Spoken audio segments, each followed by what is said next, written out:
Bismillahirrahmanirrahim. Assalamualaikum warahmatullahi wabarakatuh. Bertemu lagi di channel Tino Bicara. Pada episode kali ini, kisah yang akan saya bawakan adalah tentang buruh dan 3 gadis cantik. Kita langsung ke ceritanya ya. Tersebutlah seorang buruh berasal dari kota Baghdad.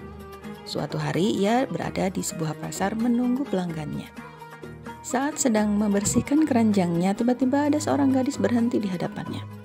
Gadis itu memakai sarung tenun terbuat dari sutra bersulam emas dengan rumbai dari benang emas dan perak.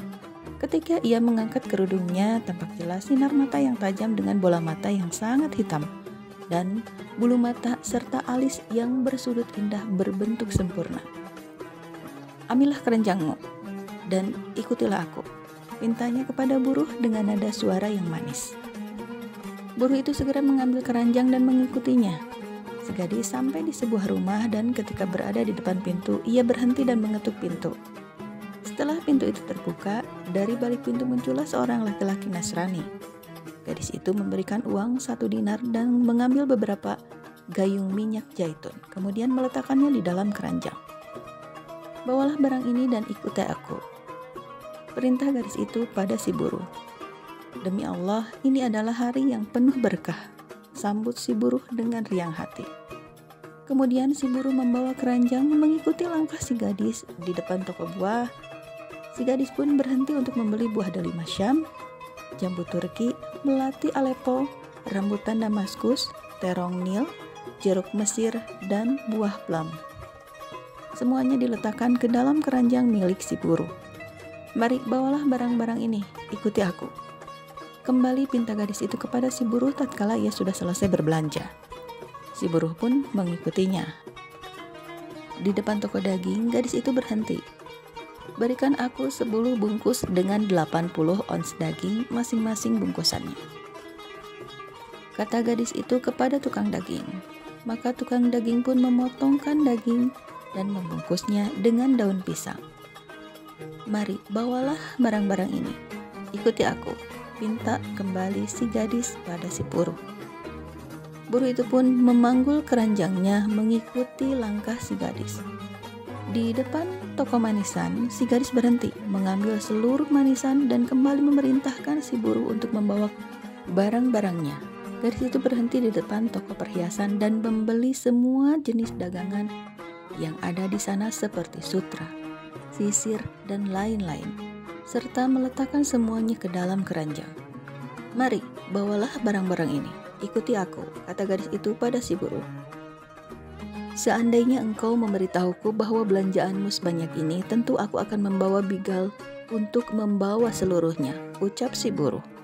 Mendengar ucapan si buruh, gadis itu hanya tersenyum. Kemudian ia terus berjalan sambil diikuti oleh si buruh di depan penjual minyak wangi. Di sana ia membeli 10 jenis air, meliputi air mawar, air melati, dan lain-lain. Ia juga mengambil sedikit gula, semprotan air mawar yang harum, kayu cendana, minyak ambar, dan minyak kasturi. Ia juga mengambil lilin Alexandria. Semuanya ia letakkan di dalam keranjang. "Mari, bawalah barang-barang ini dan ikuti aku," perintahnya pada si buruh. Si buruh mengerjakan perintahnya. Gadis itu tiba di sebuah rumah yang sangat elok. Beranda bagian depan rumah itu tampak luas. Bangunan rumahnya tinggi dan disokong oleh pilar-pilar yang kokoh. Pintunya terbuat dari pohon pinus bersepuh emas merah. Gadis itu berhenti di depan pintu dan mengetuknya dengan lembut. Daun pintu terbuka. Si buruh menegakkan lehernya, melongok ingin mengetahui siapa sosok yang membuka pintu itu. Ternyata yang membuka pintu adalah seorang gadis yang berperawakan sangat indah, berparas cantik, kakinya semampai dan punggungnya tegak. Kening gadis itu bercahaya bagai purnama, matanya bagaikan mata kijang, alisnya bagai bulan sabit di awal Ramadan. Pipinya bagai kebun bunga, dan mulutnya bagai cincin Nabi Sulaiman alaihi salam. Raut wajahnya bagai bulan purnama di bibir pagi. Menyaksikan kecantikan gadis itu, pikiran si buruh bagai terhempas. Hampir saja keranjangnya terjatuh dari kepalanya. Seumur hidup aku belum pernah mengalami hari yang penuh keberkahan seperti hari ini. batin si buruh. "Selamat datang," ucap gadis itu. Mereka masuk ke dalam rumah dan berhenti di sebuah ruangan yang luas penuh hiasan indah dan perabotan yang tersusun rapi. Di ruangan itu juga ada rak-rak 4 bekakas kecil, serta lemari pakaian. Di tengah ruangan terdapat dipan marmer bertatah permata dan mutiara. Di atasnya dipasangi kelambu dari kain sutra. Di atas ranjang tampak seorang gadis cantik bermata indah.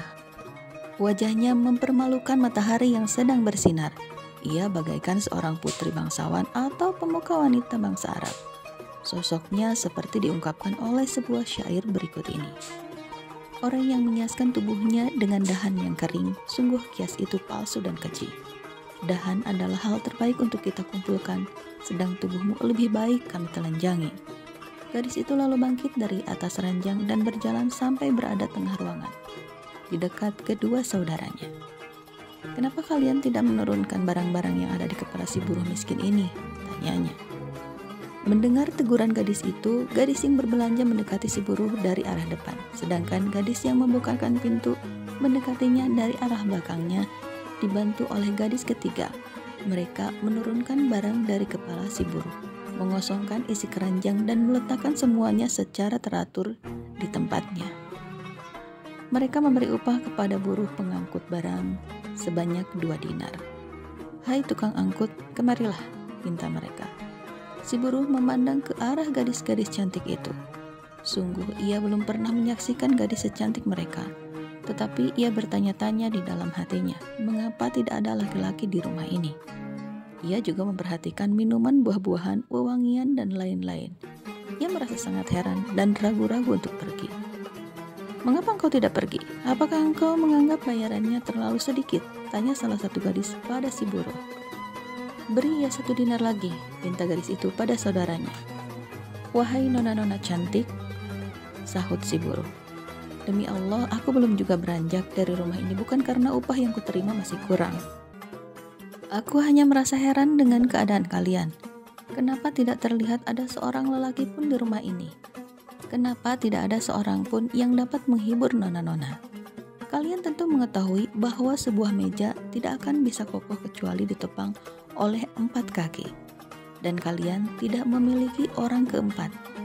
Kesenangan lelaki itu tidak lengkap tanpa wanita, dan kesenangan wanita tidak lengkap tanpa lelaki. Sebagaimana kata syair, lihatlah 4 benda yang kukumpulkan di dekatku: kecapi, harpa, sitar, dan seruling. Nona-nona adalah gadis-gadis cantik menawan. Aku yakin kalian butuh seorang keempat sebagai teman bersanding. Seorang lelaki dewasa dan berpengetahuan pandai menyimpan rahasia saat senyuman di bibir mengembang. Kami adalah gadis-gadis dan kami takut untuk menitipkan rahasia kepada orang yang tidak akan menjaganya. Sungguh baik hatimu yang hendak tinggal bersama kami, kata gadis itu. Aku tidak keberatan engkau tinggal bersamaku, sehingga engkau bisa memenuhi keperluanmu dengan izin Allah, timpal gadis kedua. Baiklah Nona, aku tidak akan meninggalkanmu sampai aku menikah kelak atau aku mati, sahut si buruh. Itu perkara mudah, kata si gadis. Bersikaplah seolah engkau di rumah sendiri, dan dengan izin Allah engkau akan sampai pada cita-citamu. Namun aku mesti mengetahui kemampuanmu agar bisa membantu mencapai cita-citamu. Si buruh yang bernama Hasan itu merasa sangat gembira diterima sebagai pelayan para gadis. Dia mendoakan kebaikan untuk gadis-gadis itu, mencium tangan dan kepala mereka, serta mengucapkan terima kasih atas kebaikan mereka. Ia berjanji akan menjaga harga diri mereka. Suatu hari ia berjalan mengikuti majikannya sambil melamun memikirkan nasib dan kedukaan dalam keterasingannya di rumah itu. Lalu ia menangis dalam hati dan menghela napas dalam-dalam sambil bersyair. Dari tempat sang kekasih berembus semilir angin kerinduan membuatku seperti orang linglung tanpa perasaan. Pertemuan di malam itu terasa terang bagai pagi yang bertabur cahaya, sedang perpisahan di siang harinya pekat bagai malam gelap gulita. Kata perpisahan dari sang kekasih adalah duka yang berat. Sungguh perpisahan si penghibur hati telah membuatku sekarat. Perpisahan darinya menjelma, keluhan sepanjang masa. Sebab di lembah ini tak ada teman yang mampu membuatku bahagia. Padahal melupakan sang kekasih adalah kegetiran yang sia-sia. Sebab hatiku tak akan mampu melupakannya sekalipun selalu dicerca yang paling cantik.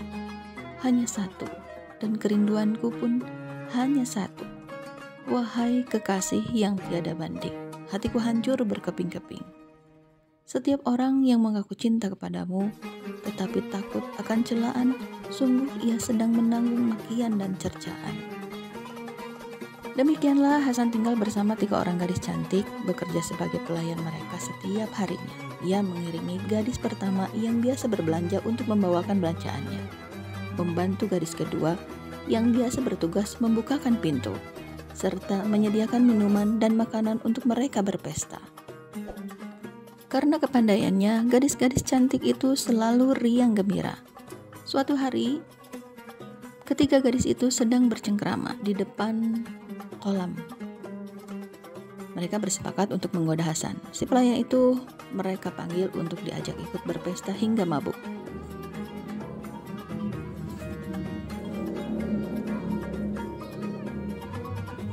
Saat Hasan sempoyongan, gadis pertama segera melepaskan pakaiannya hingga telanjang bulat, lantas terjun ke sungai. Sesaat kemudian, ia naik ke tepi kolam menuju kepada Hasan yang terduduk. Gadis itu langsung merebahkan diri di pangkuan Hasan. Pelayan yang mulai sadar, ia merasa rikuh dengan ulah si gadis. Apalagi ketika si gadis menunjuk ke arah kemaluannya. "Hasan, lihatlah, apa nama benda ini?" tanya gadis yang telanjang itu sambil menunjuk pada kemaluannya sendiri. Mulut Hasan bagai terkunci. Ia merasa sangat gemetaran. "Menurut Nona, apa nama benda itu?" Hasan bertanya kembali dengan nada yang sangat gugup. Para gadis pun tertawa. "Ini adalah gua tempat mutiara," sahut si gadis pertama.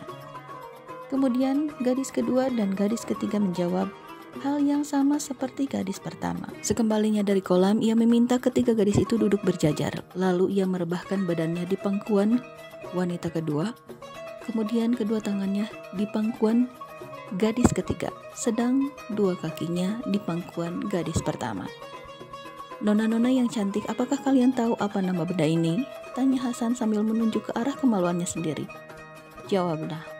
Jika salah, kalian akan mendapat hukuman." Para gadis tergelak hingga tubuh mereka terlentang. Begitulah kekonyolan Hasan yang disambut ledakan tawa para gadis. Dan pada malam-malam tertentu, mereka yang menganggap Hasan sebagai budak memintanya untuk melayani hasrat mereka. Bagaimanakah kisah selanjutnya? Tunggu di episode berikutnya. Demikian untuk video kali ini. Mohon maaf jika ada kesalahan. Terima kasih. Assalamualaikum warahmatullahi wabarakatuh. Video lengkapnya cek di playlist ya.